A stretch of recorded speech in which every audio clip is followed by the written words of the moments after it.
नमस्कार। मैं दिनेश पहाड़ी एंटरप्रेन्योर आपका फिर से स्वागत करता हूं।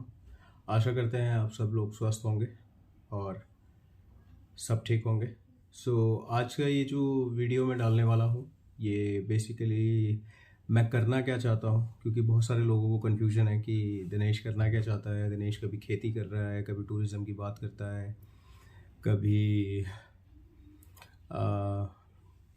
लोकल फॉर वोकल्स की बात करता है। एंड दिनेश ये सारी चीज़ें करेगा कैसे, कि वो सारी चीज़ें कैसे मैनेज होने वाली है। सबसे पहले मैं आपको बता दूं कि जो हम 2018 से काम कर रहे थे, वो रूरल टूरिज़्म के अंदर हमने काम किया था। हमने अपना छोटा सा होम स्टे इंट्रोड्यूस किया था एंड इंट्रोड्यूस करने के बाद हमने उसके अंदर ऑक्यूपेंसी हमारे पास अच्छी रही है। हम मोर देन 1000 ऑक्यूपेंसी अब तक कवर कर चुके हैं। एंड 2018 से हमारा इनिशियल प्लान यही था कि हम रूरल टूरिज़्म को प्रमोट कैसे करें एंड उसके अंदर छोटी छोटी अपॉर्चुनिटी, छोटे छोटे काम, छोटी छोटी चीज़ें हम निकाल सके कि जिससे हम बिज़नेस अपॉर्चुनिटी ढूंढ सके अपने ही घर के अंदर। आज मैं ये सारी चीज़ें आप लोगों के साथ लिंक करने वाला हूँ। पास्ट की पुरानी बातें नहीं करेंगे, तो हम ये फोकस करेंगे कि हम लोग करने क्या वाले हैं। सबसे पहले हमने क्या किया है, हमने हमारा जो होम स्टे था उसको गगनौला विलेज फाउंडेशन के नाम से कन्वर्ट कर दिया, नेटिव प्लेस के नाम से। ये जो है सेक्शन 8 कंपनी रहेगी, जो कि नॉन प्रॉफिट कंपनी है, जो कि सिर्फ रिसर्च एंड अवेयरनेस प्रोग्राम करेगी। एफपीओ से लेकर के, ग्रीन फार्मिंग से लेकर के, ग्रीन इंडस्ट्री से लेकर के, रूरल टूरिज्म से लेकर के and rural development. Basically rural tourism and rural development की बातें करेगी, जिसमें हम आत्मनिर्भर की बात करेंगे कि लोगों को आत्मनिर्भर कैसे बनाना है और संगठन में कैसे चलना है। एफपीओ से लेकर के हम यहाँ पे ग्रीन इंडस्ट्री की बात करेंगे, जिसमें हम होल सोल जो हमारा फोकस रहेगा वो rural tourism and rural development पे रहेगा।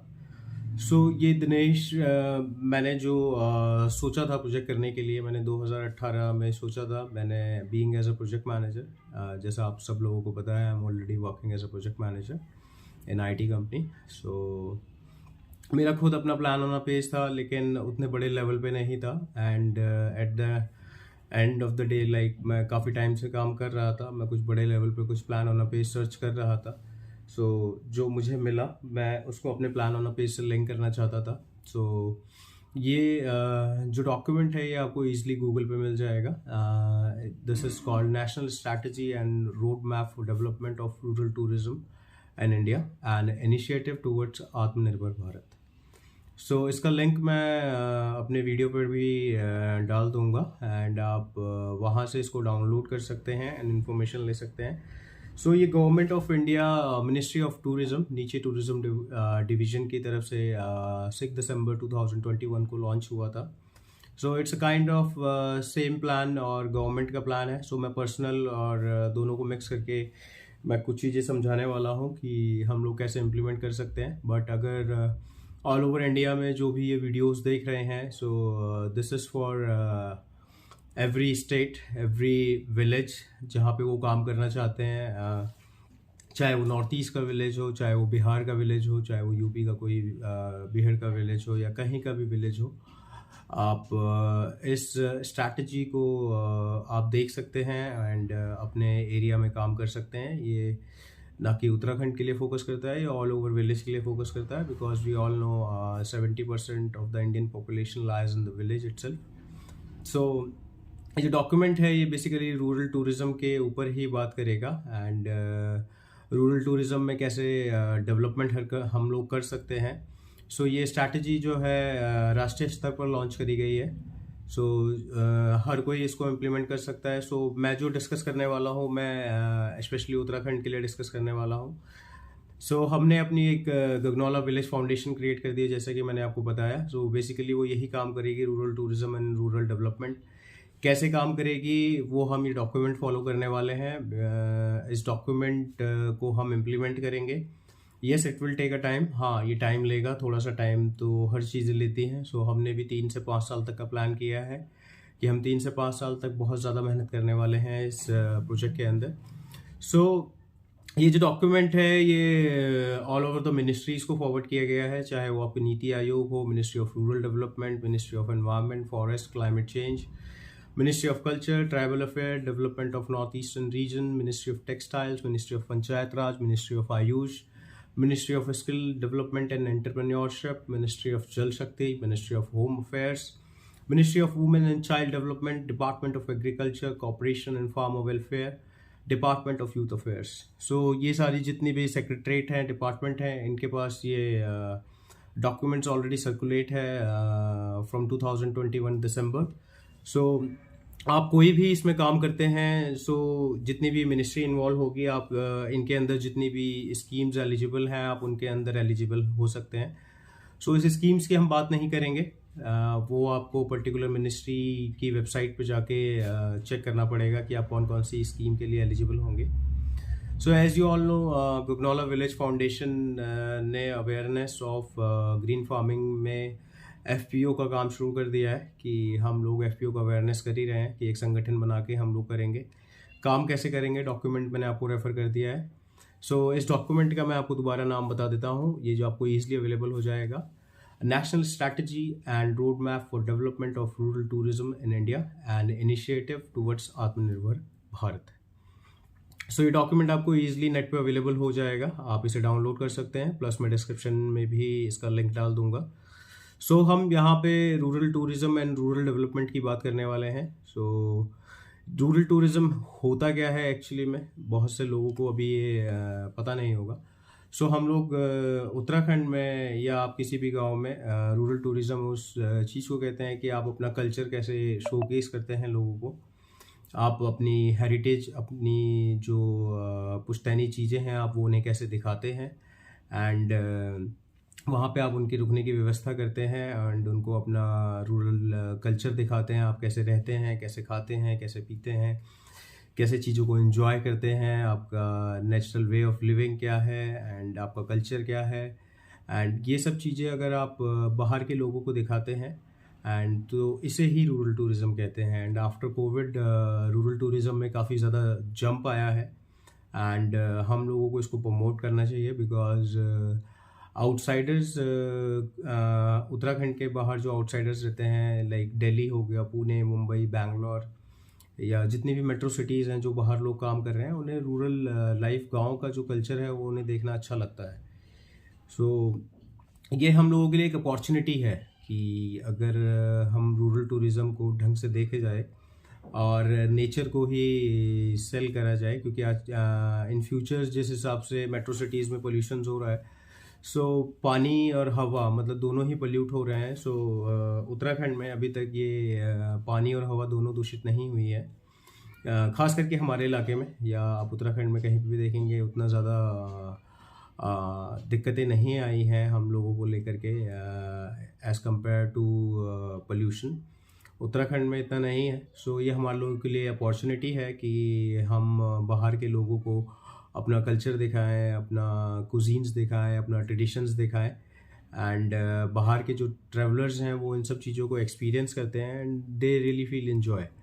सो ये तो हो गई रूरल टूरिज़्म की बात। And rural development, so rural development होगा कैसे? सो रूरल डेवलपमेंट के लिए जैसे हमारे प्रधानमंत्री जी, आदरणीय प्रधानमंत्री मोदी जी कहते हैं कि सेल्फ रिलायंट इंडिया, कि आत्मनिर्भर भारत।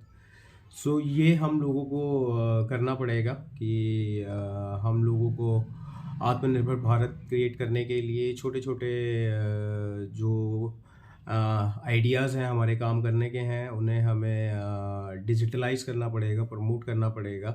एंड जितना हम प्रमोट करेंगे सोशल मार्केट में, जो बाहर की पॉपुलेशन है जो मेट्रो सिटीज़ में रहती हैं, वो हमारे रियल इंडिया, रियल विलेज को देख पाएंगे।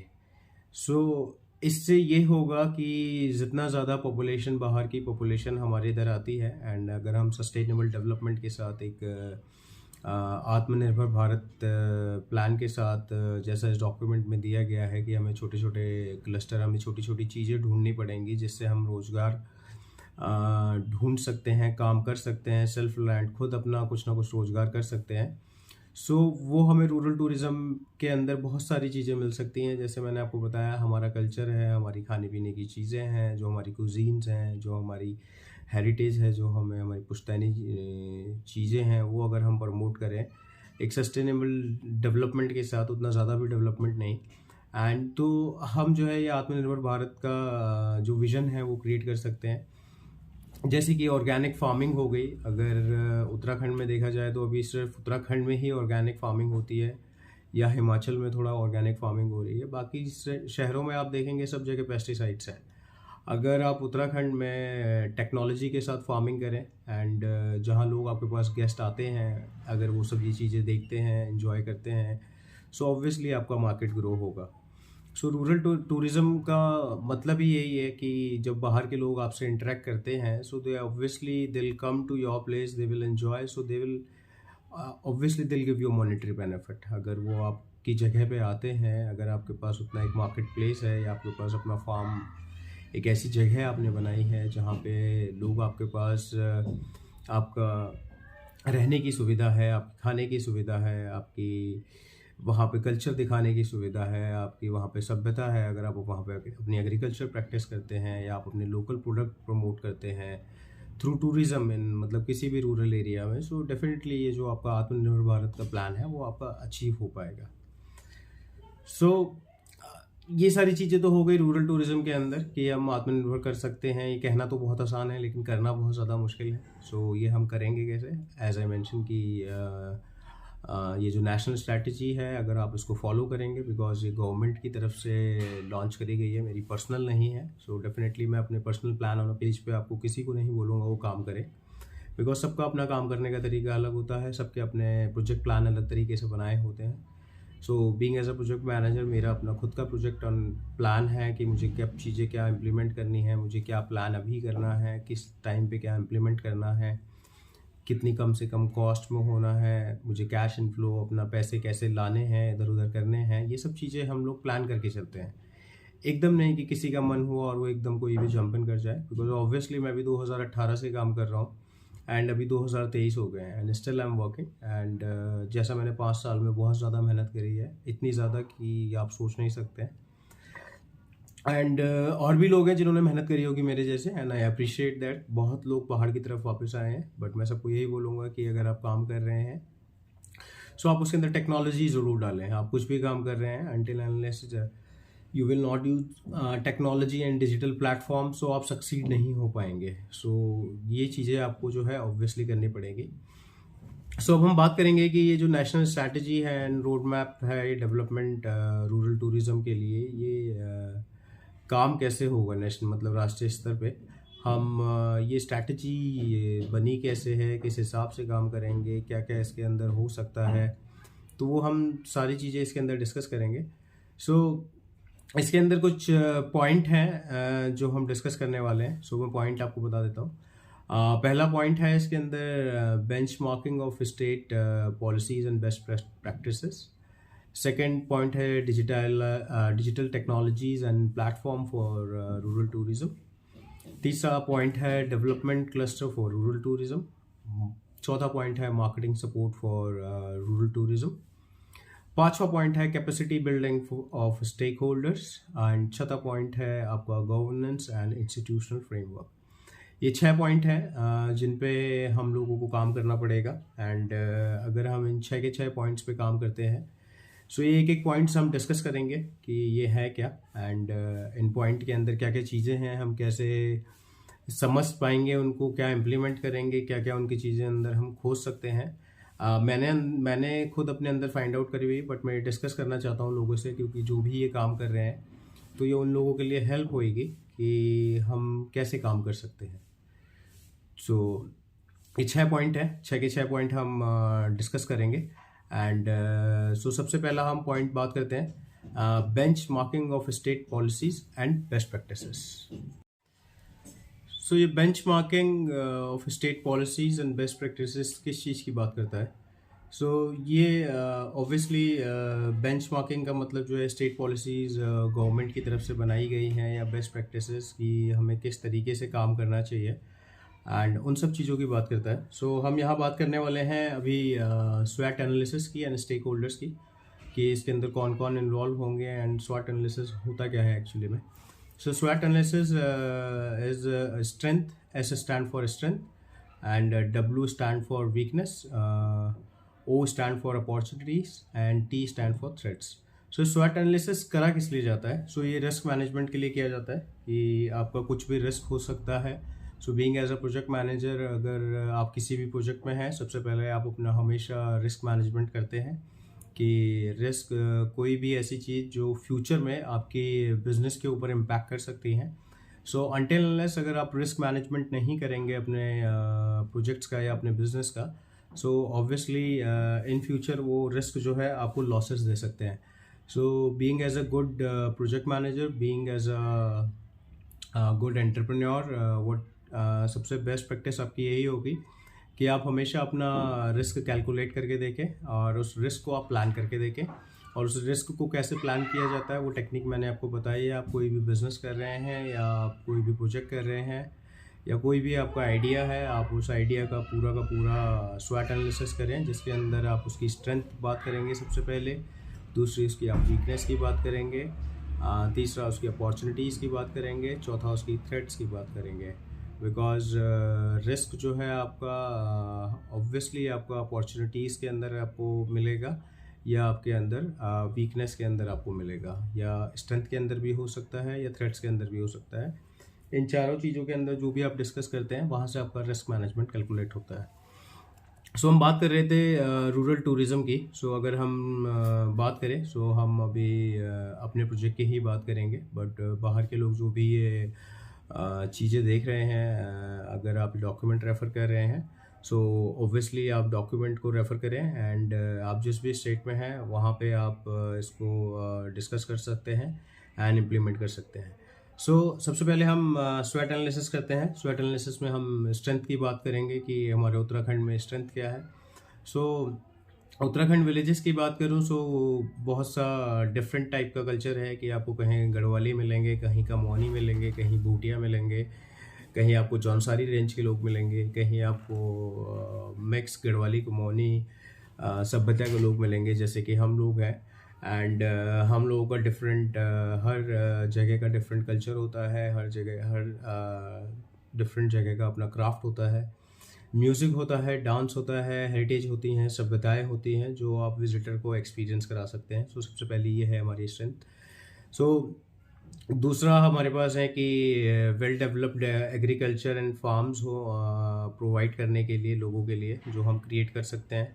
ऑब्वियसली अगर आप उत्तराखंड में देखेंगे जगह जगह हिल्स हैं, अगर उन्हीं हिल्स में छोटे छोटे खेतों के आसपास जहाँ खेत हैं आज की तारीख में लोगों के, अगर वहाँ बेटर रोड इंफ्रास्ट्रक्चर हो, वहीं पे एक छोटा सा फार्म बना हो, 7-8 खेत हो और ऊपर 4-5 कमरे हों और वहाँ पे तक कुछ लोगों की रुकने की व्यवस्था हो, वहीं पे ऑर्गेनिक खाने की चीज़ें हों और हिल स्टेप फार्मिंग में वो चीज़ें देखेगा और साथ में मौसम अच्छा हो।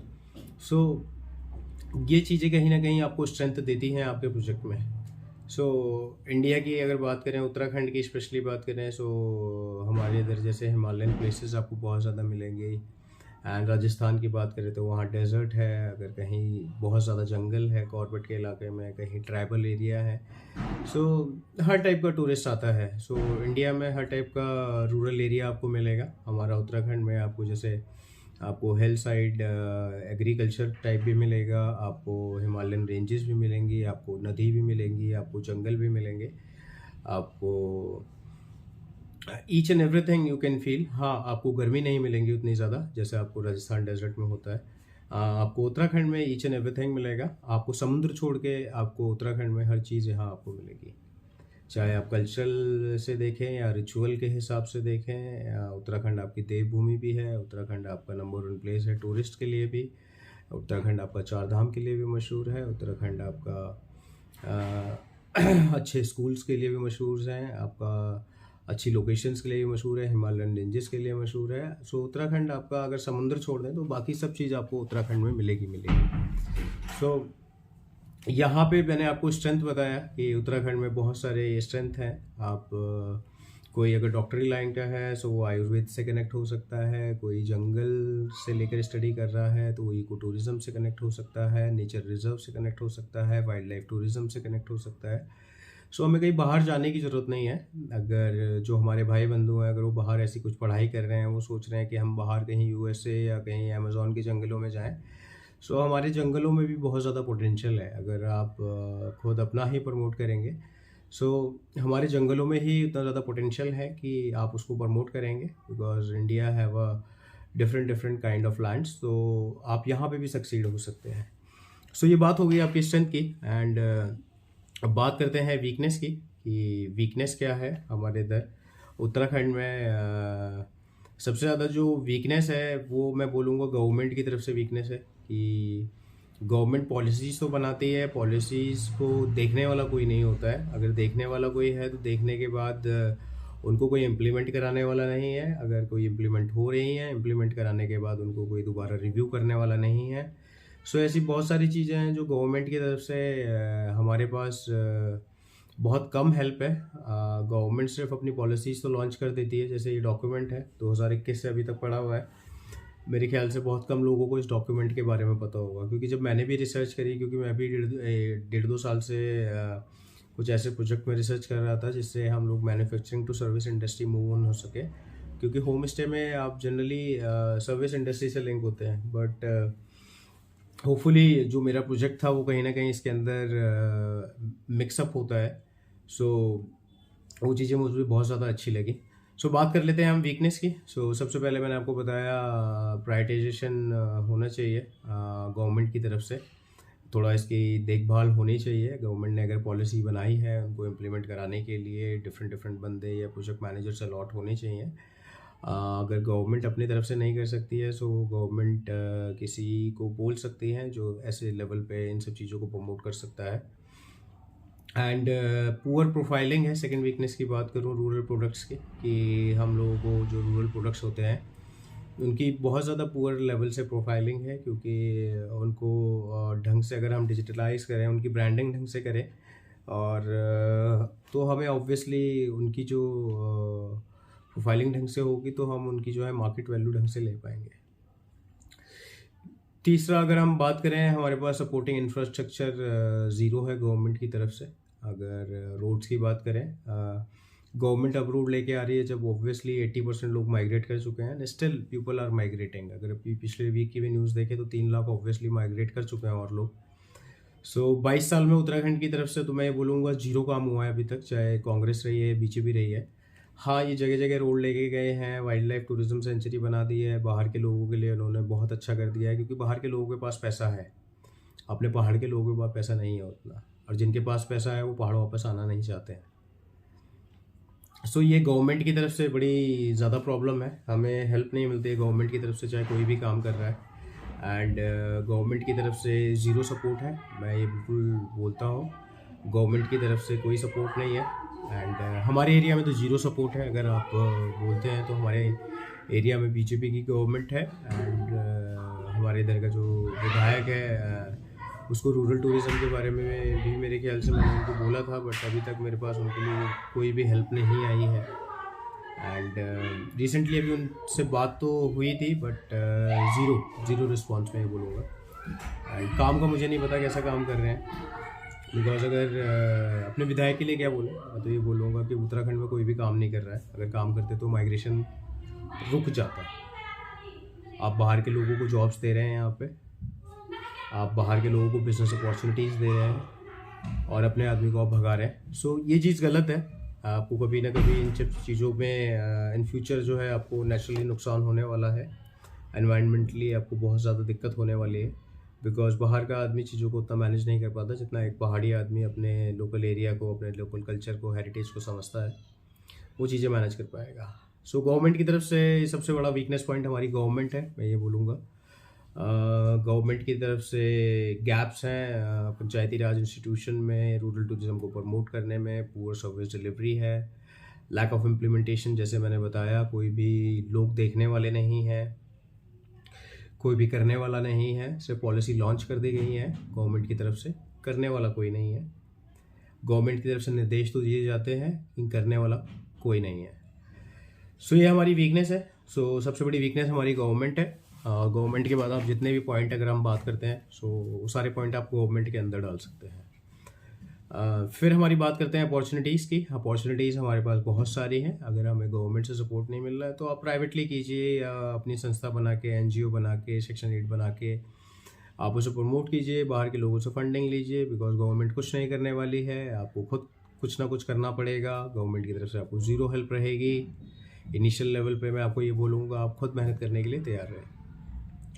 सो अपॉर्चुनिटीज़ हम कैसे कर सकते हैं जिससे हम लोग जो है वहाँ के लोगों को रोक सकें। सो हमें जॉब्स क्रिएट करनी पड़ेगी लोगों के लिए। जब आप हमारे पास जॉब्स होंगी, या हम बिज़नेस अपॉर्चुनिटीज़ क्रिएट करनी पड़ेगी लोगों के लिए, गांव के लोगों के लिए, तब जाके ये चीज़ें सॉर्ट आउट हो पाएंगी। दूसरी हम बात कर सकते हैं कि सस्टेनेबल एंड रिस्पॉन्सिबल टूरिज़्म हम डेवलप करें। जैसे कि हमें क्या चीज़ें दिखानी चाहिए उत्तराखंड में, वही चीज़ें दिखानी चाहिए। क्या चीज़ें नहीं दिखानी चाहिए, किस हिसाब से हमें डेवलपमेंट करना चाहिए। ओवर डेवलपमेंट नहीं होना चाहिए कि हमारे नेचर या उसको हमारे आसपास के सराउंडिंग्स को नुकसान पहुँचे। बिकॉज ऑब्वियसली जैसा अभी जोशीमठ में हो रहा है, और काफ़ी ज़्यादा दिक्कतें आई हैं, हमारे एरिया में भी दिक्कतें आ रही हैं। इक्वेट बेल्ट की बात मैं कर रहा हूँ। वहाँ पे सारे प्राइवेट इन्वेस्टर आ गए हैं। 13 से 14 किलोमीटर तक की रोड पे जो है सारे प्राइवेट होटल्स खुल गए हैं। सब लोगों ने अपनी प्राइवेट बोरिंग कर रखी है। पानी बंद होने वाला है पूरे गांव का। आने वाले 3-4 साल में आप मान के चलिए हम लोगों का पानी भी बंद हो जाएगा, और इसमें पूरी की पूरी गवर्नमेंट रिस्पॉन्सिबल है, मैं ये बोलूँगा।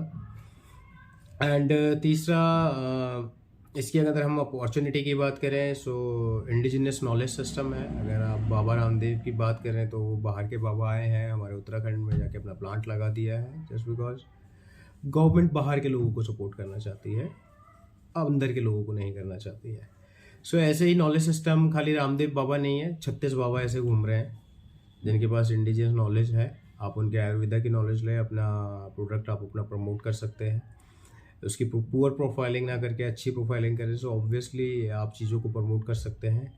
एंड एग्री टूरिज़्म है, इको टूरिज़्म है, एडवेंचर टूरिज़्म है, लेजर टूरिज़्म है। लेजर हम कहेंगे कि आप अच्छा सा रिजॉर्ट बनाएं, लेजर टूरिज़्म उसे कहते हैं कि अच्छा सा आप इको रिजॉर्ट है, वहाँ पे लोग रुक सकते हैं।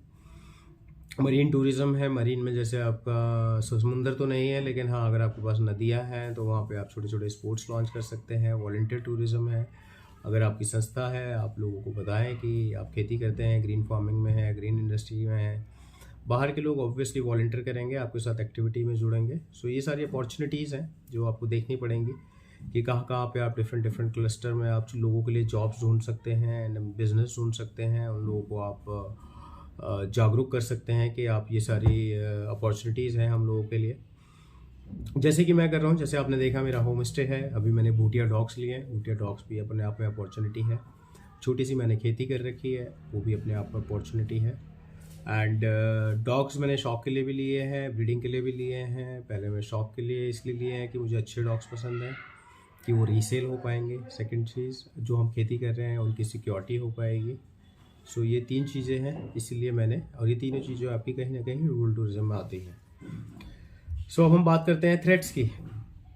सो थ्रेट्स हमारे पास क्या है? थ्रेट्स जैसे कि हमारे पास रिलायबल डेटा नहीं है, स्टेटस नहीं है, क्योंकि रूरल टूरिज्म जैसे मैंने बताया कि गवर्नमेंट की तरफ से बहुत ज़्यादा पुअर सपोर्ट है। गवर्नमेंट के पास पॉलिसीज़ तो हैं, लेकिन किया किसने क्या है, कभी किसी ने कुछ किया ही नहीं है। तो इसलिए हमारे पास कोई डेटा ही नहीं है। जो लोग कर रहे हैं वो पर्सनली कर रहे हैं, अपनी पर्सनल इनकम लगा के कर रहे हैं, क्योंकि गवर्नमेंट की तरफ से इसमें कोई हेल्प नहीं है। दूसरा, वेल प्लान्ड अप्रोच नहीं है, क्योंकि अभी तक ऐसे कोई प्रोजेक्ट किसी ने प्लान करके अप्रोच नहीं कर रहे हैं।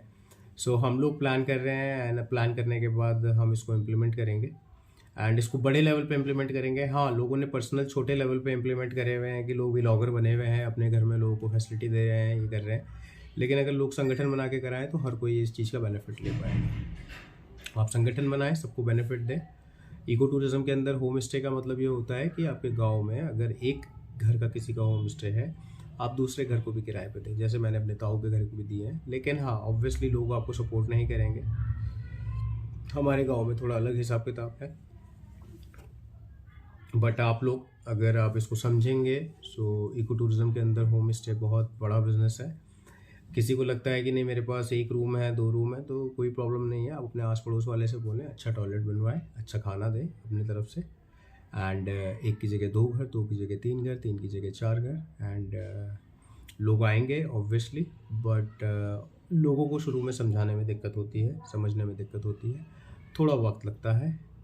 वक्त लगने के बाद जब लोकल लोग आपके साथ देते हैं तो आप बिल्कुल थोड़ा ऊपर जाएंगे, थोड़ा और ज़्यादा ऊपर जाएंगे, आप ऊंचाइयों पर जाएंगे। तो ये आपको समझना पड़ेगा कि ये थ्रेट्स हैं, जैसे कि मैंने बताया सोशल कल्चर इन्फ्लुएंस, कि आसपास के लोगों का माहौल कैसा है उनका, तो उनके ऊपर क्या प्रभाव पड़ता है एंड बातों का। तो ये थोड़ा सा एक गैप रह जाएगा लोगों के और आपके बीच में, वो आपकी चीज़ों को नहीं समझ पाएंगे क्योंकि आपकी सोशल वैल्यूज़ अलग हैं, उनकी सोशल वैल्यूज़ अलग हैं। एंड थोड़ा सा लोगों को चेंज तो होना पड़ेगा। अगर वो नहीं होंगे तो आने वाले फ्यूचर के लिए ये बहुत ज़्यादा हानिकारक है, हमारे लिए तो नहीं, हमारे आने वाली जनरेशन्स के लिए। सो ये सारे थ्रेड्स हैं। एंड अगर मैं बात करूँ थ्रेड से लेकर के वीकनेस, तो ये बहुत ज़्यादा चैलेंज है। अपॉर्चुनिटीज़ भी बहुत सारी हैं हमारे पास। एंड वीकनेस, सबसे बड़ी वीकनेस हमारी गवर्नमेंट है कि गवर्नमेंट की तरफ से हमें ज़ीरो सपोर्ट है। सेकंड, हमारे इधर के विधायक जी, जो उनकी तरफ से भी हमें ज़ीरो सपोर्ट है, महेश जी जी, रूरल टूरिज़्म के लिए। एंड थ्रेड्स, सारी चीज़ें थ्रेड्स हैं क्योंकि लोकल कम्युनिटी को भी इंडल्ज करना अभी बहुत बड़ा चैलेंज है। सो अगर इन आप सारी चीज़ों को पॉइंट पे काम कर सकते हैं, सो ऑब्वियसली आप तभी जंप इन करें प्रोजेक्ट के अंदर, क्योंकि इन सब चीज़ों में आपको 4 से 5 साल लग सकते हैं। कोई ये आपका 1 से 2 महीने या 1 से 1.5 साल का प्रोजेक्ट नहीं है। सो इसके अंदर स्टेक होल्डर्स कौन कौन इन्वॉल्व हैं जो आपके साथ मिलके काम करेंगे। जैसे हमने बताया कि पहले पॉइंट के अंदर हम बात कर रहे हैं benchmarking of state policies and best practices. So इसके अंदर जो की स्टेक होल्डर्स हैं, जो हमारे सेंट्रल मिनिस्ट्रीज़ है, स्टेट गवर्नमेंट है, पंचायती राज इंस्टीट्यूशन है, इंडस्ट्रीज़ हैं, लोकल कम्युनिटी है, आप इन सब, ये सारे आपके की स्टेक होल्डर्स हैं। आप सेंट्रल मिनिस्ट्री, स्टेट गवर्नमेंट के अंदर जो जो स्कीम्स आती हैं, जो जो इनकी बेस्ट प्रैक्टिसेस हैं, आप वो फॉलो करें। पंचायती राज इंस्टीट्यूशन के अंदर उसमें आप लोगों को इंडल्ज करें एंड उन लोगों से आप बात करें। एंड जो भी आपका समूह है या संगठन है, उन सब चीज़ों को आप, अगर हम इन सब चीज़ों को इन्वॉल्व करेंगे, सो डेफिनेटली आपको मॉनेटरी बेनिफिट मिलेगा। बट उसके लिए आपको कुछ ना कुछ पहले आपको खुद लोकली अचीव करना पड़ेगा।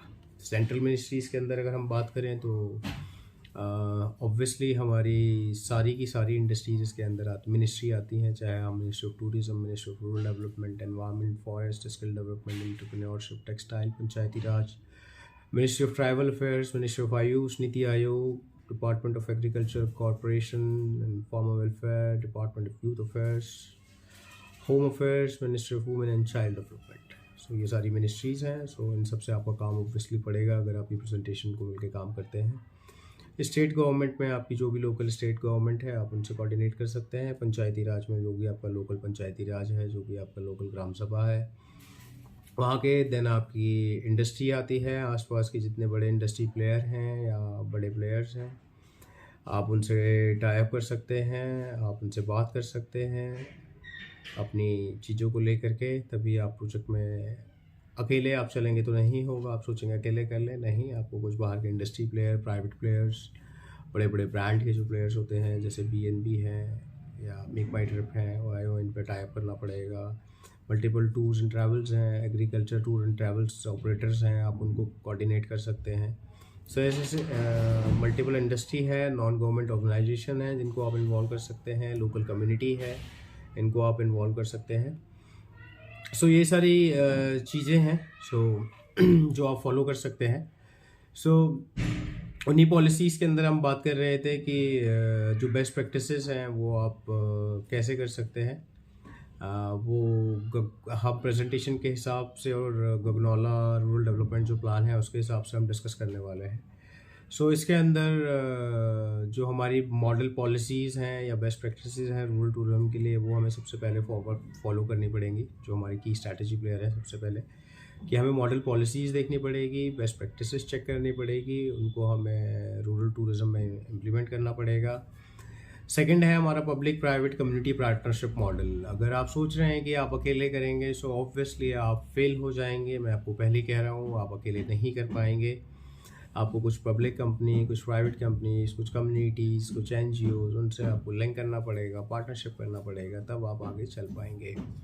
तीसरा, digital technology and platform for rural tourism. आपको जितनी भी डिजिटल टेक्नोलॉजीज़ हैं, प्लेटफॉर्म्स हैं ऑनलाइन सोशल मीडिया पे, वो सब आपको यूज़ करनी पड़ेंगी। चौथा पॉइंट है आपको cluster, developing cluster for rural tourism. ये बहुत ज़्यादा इंपॉर्टेंट पॉइंट है हमारे उत्तराखंड के लिए, बिकॉज आपको क्लस्टर, छोटे छोटे जॉब्स, छोटे छोटे बिजनेस अपॉर्चुनिटीज़ लोगों के लिए क्रिएट करनी पड़ेगी। अगर आप छोटे छोटे बिजनेस आइडियाज़ नहीं क्रिएट कर पाएंगे तो आप लंबा नहीं चल पाएंगे।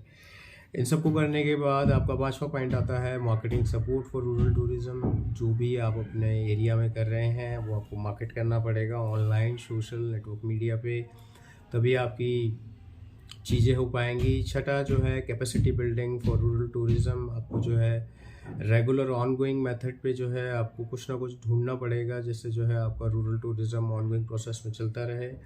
And last and most important point, government and institutional framework. जो आपको चेक करना पड़ेगा कि आपके इधर का गवर्नमेंट एंड इंस्टीट्यूशनल फ्रेमवर्क कैसे काम कर रहा है, तभी आपके एक ही स्ट्रैटेजी पिलर जो है आपके इम्प्लीमेंट हो पाएंगे। अभी हम बात कर लेते हैं मॉडल पॉलिसीज़। पहले क्या है कि मॉडल पॉलिसीज़ क्या है आपका रूरल टूरिज़्म के अंदर। मॉडल पॉलिसीज़ आपकी यही हैं कि आप अगर अपना कोई भी स्टे कर रहे हैं रूरल टूरिज़्म में, होम स्टे में, आपको सबसे पहले ऑनलाइन रजिस्टर करना पड़ेगा, बिकॉज गवर्नमेंट की तरफ से आपको चेक करना पड़ेगा उसके अंदर क्या क्या फैसिलिटी है। बट अभी उत्तराखंड में मैं बोलूँगा कि उतनी ज़्यादा फैसिलिटी नहीं है टूरिज़्म को लेकर के। गवर्नमेंट की अभी तक पॉलिसी क्रिएट ही नहीं हो पाई है, जिसमें सबसे ज़्यादा गवर्नमेंट फेल हो रही है, बिकॉज गवर्नमेंट सोचती है एक होटल और एक होम स्टे एक जैसा ही है, कि हम लोग रिजॉर्ट में बैठे हैं एंड कस्टमर को हम फैसिलिटी दे रहे हैं। तो गवर्नमेंट को सबसे पहले पॉलिसी जो है चेंज करनी पड़ेगी, एक होम स्टे की पॉलिसी अलग करनी पड़ेगी। एंड सेकेंड, जो ऑनलाइन पे मार्केट में प्लेयर्स हैं, जितने भी ये होम स्टे चला रहे हैं, ये सारे अपने जो ट्रेडिशनल बढ़िया से रिजॉर्ट बने होते हैं इनको होम स्टे प्रमोट करते हैं। आपको होम स्टे आपका एक अलग होता है कि आपको लोकल कल्चर दिखाना होता है। होम स्टे का ये मतलब नहीं कि आपने रिजॉर्ट बना दिया और आप उसे होम स्टे की तरह प्रमोट कर रहे हैं, बिकॉज गवर्नमेंट कह रही है कि होम स्टे में आप जो है रेस्टोरेंट लाइसेंस भी लो, आप अपना फायर लाइसेंस भी लो, जो कि मुझे लगता है बेवकूफ़ वाली बात है। गवर्नमेंट को होम स्टे के लिए अलग पॉलिसीज़ बतानी चाहिए एंड रिजॉर्ट और होटल्स और मोटेल्स के लिए अलग पॉलिसीज़ बनानी चाहिए। जो रूरल में होम स्टे होता है उनके लिए अलग पॉलिसीज़ होनी चाहिए, जो कि गवर्नमेंट की तरफ से अभी तक ज़ीरो है। अभी तक इस पॉलिसी में हम चेक करेंगे तो गवर्नमेंट की तरफ से ज़ीरो पॉलिसी है। अगर आप उस हिसाब से चलते हैं, अगर आप रिजॉर्ट खोल रहे हैं तो ऑब्वियसली आप सब चीज़ों के लिए अप्लाई करें। अगर आप होम स्टे खोल रहे हैं कहीं रूरल गाँव देहात में, आप किसी भी चीज़ के लिए इसके अंदर रजिस्टर मत कीजिएगा। जैसे कि आपको अगर वहाँ पे सिटिंग रेस्टोरेंट लाइसेंस लेना है तो बिल्कुल नहीं, आप मत लीजिए, क्योंकि आपका घर है वो, आपने जो होम स्टे के लिए कन्वर्ट किया है। आपको फायर लाइसेंस लेना है तो बिल्कुल मत लीजिए, कोई आपका होटल वो रिजॉर्ट नहीं है जहाँ के लिए आप फायर लाइसेंस लेंगे। गवर्नमेंट को होम स्टे के लिए अपनी जो है पॉलिसीज़ पहले क्लियर करनी पड़ेगी। सेकंड, आपका public and private community model partnership. आसपास के प्लेयर्स देखें, बड़े बड़े जो पब्लिक एंड प्राइवेट कंपनीज़ हैं उनसे आप जुड़ें एंड अपनी मार्केटिंग स्ट्रैटेजी लॉन्ग टर्म के लिए क्रिएट करें। तीसरा है डिजिटल टेक्नोलॉजीज़। जितने भी आपके ऑनलाइन सोशल प्लेटफॉर्म हैं आप इनको यूज़ करें अपना रूरल टूरिज़्म प्रमोट करने के लिए। चौथा है आपको क्लस्टर क्रिएट करना पड़ेगा लोगों के लिए। जैसे मैंने आपको बताया, सबसे बड़ा इंपॉर्टेंट जो चीज़ है वो आपको काम कैसे क्रिएट करना है लोगों के लिए। इसके अंदर है developing cluster for rural tourism. Cluster में क्या हो सकता है, लोकल आर्ट एंड क्राफ्ट को आप प्रमोट करें, वहाँ पे आप आर्टिशन प्रोग्राम करें, वहाँ की जो आपके लोगों की लेडीज़ हैं आप वुमेन एम्पावरमेंट रन कर सकते हैं, सेल्फ हेल्प ग्रुप क्रिएट कर सकते हैं, उनको आप मल्टीपल चीज़ों की हैंडलूम आइटम्स की ट्रेनिंग दे सकते हैं, जो उत्तराखंड में बेसिकली बहुत ज़्यादा प्रमोट होगी, क्योंकि सर्दियों में हैंडलूम आइटम बहुत ज़्यादा लोग पसंद करते हैं। जैसे आपके ग्लव्स बने हो, आपकी टोपी बनी हो, आपके दस्ताने बने हो, आपके मफलर हो या आपका शॉल हो। एग्री टूरिज़्म आप प्रमोट कर सकते हैं, ऑर्गेनिक फार्मिंग आप प्रमोट कर सकते हैं, फार्म स्टेज बड़ी बड़ी जगह पे आप उन्हें रुकवा सकते हैं, हर्बल प्रोडक्ट्स आपके जो ऑर्गेनिक हैं, हर्बल चीज़ें आप दे सकते हैं, योगा आप करा सकते हैं, मेडिटेशन आप करा सकते हैं, वेलनेस सेंटर आप खोल सकते हैं। आसपास आपके नदी है या बहता हुआ पानी है तो आप उसे लेक बना सकते हैं, या आप इको जोन बना सकते हैं अराउंड द विलेज। आप अपने छोटे छोटे गार्डन बना सकते हैं, जैसे मैंने बताया इको जोन, वहाँ पे आप रूरल स्पोर्ट्स करा सकते हैं, कल्चरल इवेंट करा सकते हैं, आप अपनी पर्सनल वाइल्ड लाइफ सेंचुरी दिखा सकते हैं, अपना जंगल दिखा सकते हैं, अपना यूनिक ट्राइबल कल्चर दिखा सकते हैं। तो ये डेफिनेटली अलग अलग कल्चर है आपके जो क्लस्टर हैं, सॉरी कल्चर नहीं, क्लस्टर हैं जो आप प्रमोट कर सकते हैं। एंड इसमें अलग अलग डिफरेंट लोगों को आप लोकल कम्युनिटी को इन्वॉल्व करेंगे, तभी आप जो है आगे लंबा सस्टेन कर पाएंगे। सो क्लस्टर के लिए सबसे पहले हमें चाहिए फिजिकल इंफ्रास्ट्रक्चर, जो आपको लोगों के लिए रहने के लिए बनाना पड़ेगा ऑब्वियसली। जैसा हमने 2018 होम स्टे बनाया था, एंड होम स्टे बनाने के बाद वहाँ लोगों के लिए फिजिकल इंफ्रास्ट्रक्चर है, वो रह सकते हैं वहाँ पे, हाइजीन फैसिलिटी है, तो ये सब आपको भी बनाना पड़ेगा। एक डिजिटल इंफ्रास्ट्रक्चर, वहाँ पे लोगों के लिए आपको ब्रॉडबैंड कनेक्शन, वाईफाई, सीसीटीवी, ये सब आपको चीज़ें वहाँ पे लोगों को देनी पड़ेगी, जिससे वो डिजिटली कनेक्ट हो सके, क्योंकि आफ्टर कोविड लोग वर्क फ्रॉम होम कर रहे हैं। सो वो आपको एक डिजिटल और सोशल इंफ्रास्ट्रक्चर देना पड़ेगा लोगों के लिए, कि वहाँ पे जो है आप लोग कनेक्ट हो सके। और जहाँ पे आप उनको फिजिकल इंफ्रास्ट्रक्चर दे रहे हैं, तो वहाँ पे आप उनको हाइजीन स्टैंडर्ड्स आपको मेंटेन करने पड़ेंगे, वेस्ट मैनेजमेंट आपको मेंटेन करना पड़ेगा।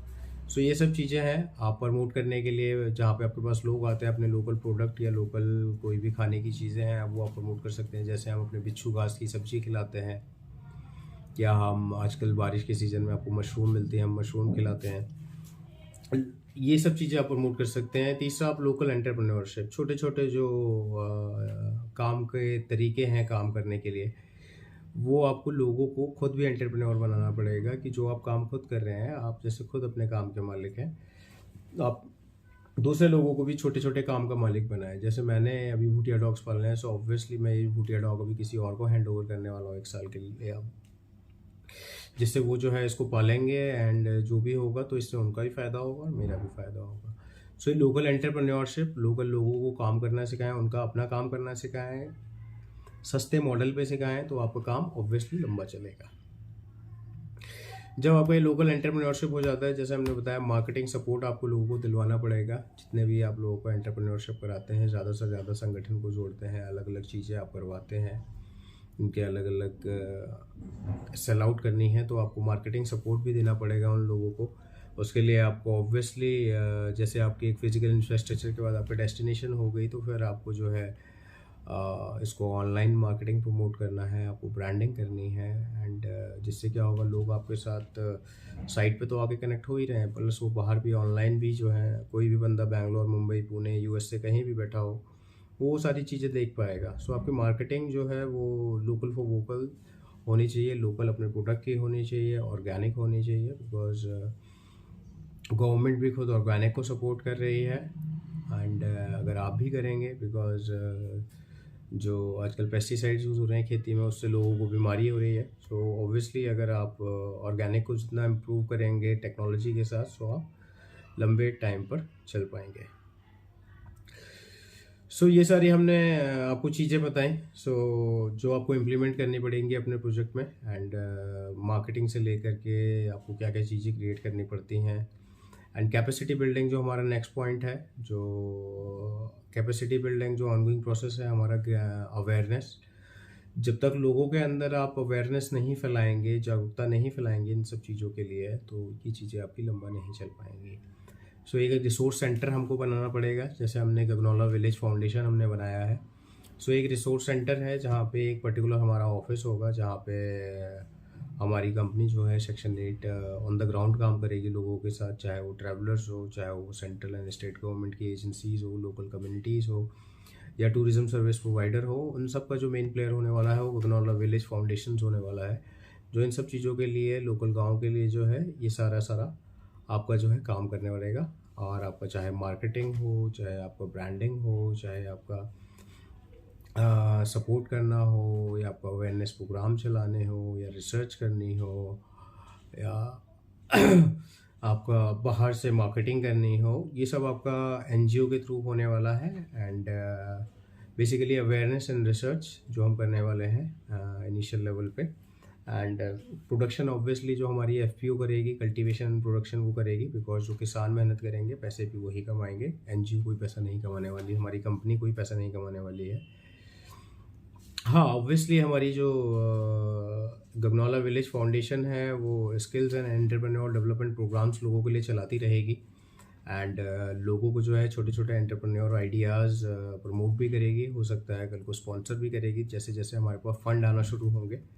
सो हम सारी चीज़ें करने वाले हैं, एंड सो ये हमारी सारी चीज़ें हो गई। लास्ट हम बात कर लेते हैं गवर्नेंस एंड इंस्टीट्यूशनल फ्रेमवर्क हमारा है।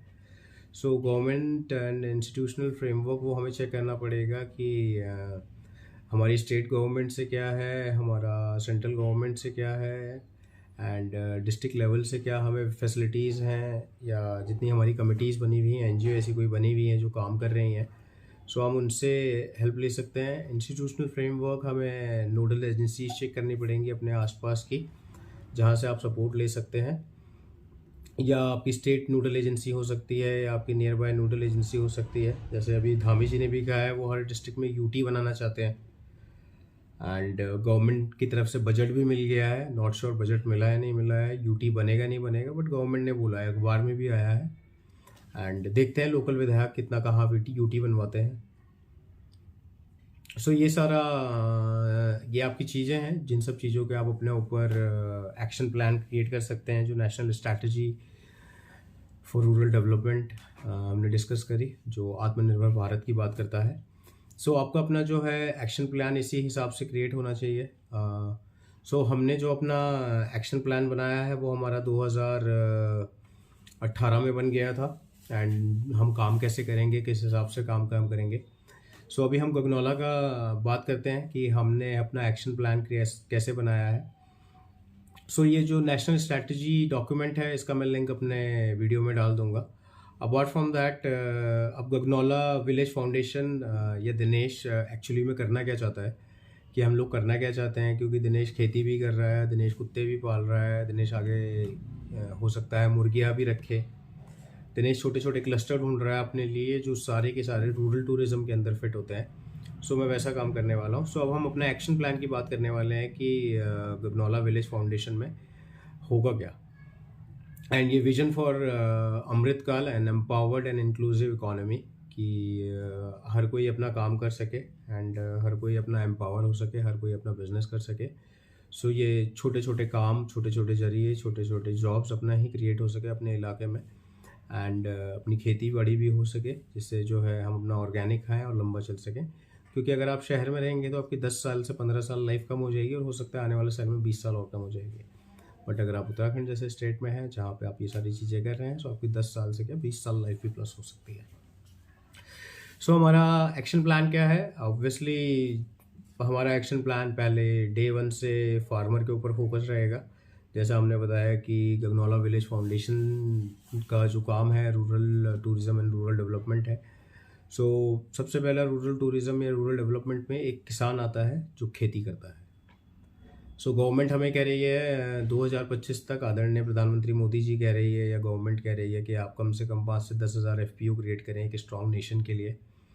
अगर आप सिंगल काम करेंगे तो नहीं हो पाएगा। आई एम सॉरी टू से, आप सिंगल ज़्यादा लंबा टाइम नहीं चल पाएंगे, आप छोटा टाइम चल पाएंगे। सो अभी हम बात कर रहे हैं किसान की। सो किसान के लिए मैंने बताया FPO अवेयरनेस, उसके लिए आप मुझे कॉल कर सकते हैं। मेरा नंबर है 8800100241। सो हम एक फार्मर प्रोड्यूसर ऑर्गेनाइजेशन का अवेयरनेस कैंप चला चुके हैं ऑब्वियसली, एंड हम इसको चलाते रहेंगे, अपने मेंबर्स जोड़ते रहेंगे, एंड हम अपना काम करते रहेंगे। सो फार्मर प्रोड्यूसर ऑर्गेनाइजेशन, किसान उत्पादन संगठन। जब तक आप संगठन में नहीं आएंगे, आप अपनी प्रॉब्लम आगे डिस्कस नहीं कर पाएंगे और उसका सोल्यूशन नहीं ले पाएंगे। जब तक आप पर्सनल करेंगे तो आप अपना पर्सनल प्रॉब्लम में पर्सनल पैसा लगाएंगे सोल्यूशन के लिए। सो आप ऑब्वियसली, हम सबसे पहले किसान को टारगेट करने वाले हैं। सो ये FPO से रोल क्या होगा, बिकॉज इस FPO का जो भी काम होगा वो सारे के सारे किसानों के लिए बेनिफिशियल होगा, कि हमारे जितने किसान मेंबर हैं उनके साथ अगर कोई भी प्रॉब्लम है उसका हम सोल्यूशन ढूंढेंगे। अगर कोई भी वो फसल उगा रहे हैं उसकी मैक्सिमम सेलिंग प्राइस हम उसको दिलवाएंगे। तो हमारी FPO ये काम करने वाली है। सो एक मीडियोकर का जो काम करते हैं FPO वो काम करेगी, एंड किसान का मैक्सिमम जो भी वो फसल अभी लिमिटेड लेवल पे उग रही है वो हम टारगेट करने वाले हैं कि उसको ज़्यादा से ज़्यादा बढ़ावा दे सके, जागरूक करें लोगों को और करने के लिए, एंड उनकी फसल को होने में मैक्सिमम सेलिंग प्राइस दिलवा सकें। दूसरा, जो उनकी करंट में प्रॉब्लम है, जैसे मैंने अभी मीटिंग करी है, सबसे ज़्यादा जानवर बंदर की दिक्कत है, तो उनकी तार बाड़े के लिए, क्योंकि हर पर्सनल किसान अपना तार बाड़ा नहीं लगा पाएगा, लेकिन अगर हम चकबंदी करते हैं, चकबंदी के साथ अगर हम तार बाड़ा लगाते हैं तो हमारा तार बाड़ा भी कम लगेगा, एंड संगठन के साथ लेते हैं तो हमारी कॉस्टिंग भी कम आएगी, हम उसे सब्सिडी में ले पाएंगे। जहाँ हमें 15 लाख की तार की ज़रूरत होगी तो वहाँ हमारा जो है 1-1.5 लाख में काम हो जाएगा, बाकी गवर्नमेंट की तरफ से सब्सिडी मिल जाती है।